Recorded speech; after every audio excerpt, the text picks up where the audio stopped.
বাংলা ও ইংলিশের মধ্যে পার্থক্য দেখুন।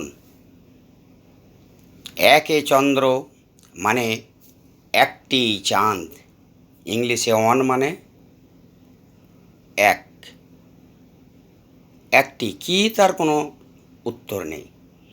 বাংলায় দুয়ে পক্ষ মানে দুটি পক্ষ, কৃষ্ণপক্ষ শুক্রপক্ষ, ইংলিশে টু মানে দুটি, কি দুটি জানি না বাবা।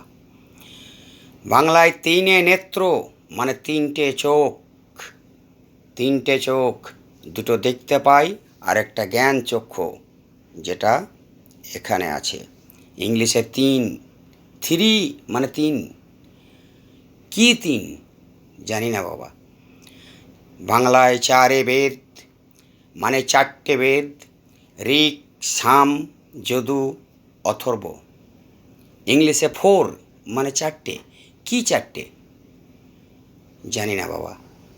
বাংলায় পাঁচে পঞ্চবাণ, পাঁচে পঞ্চবাণ মানে পাঁচটি বাণ, ক্ষিতি অপ তেজ মরুত বোম, ইংলিশে ফাইভ মানে পাঁচ, পাঁচটি কি ফল না জল না মাছ না হাবা না গাবা জানি না।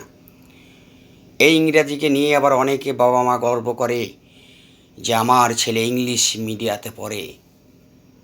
ভালো করে বুঝে দেখুন কোনটা ভালো। যদি বাংলা ভালো হয় অবশ্যই কমেন্ট বক্সে লিখে অ্যান্সার দেবেন।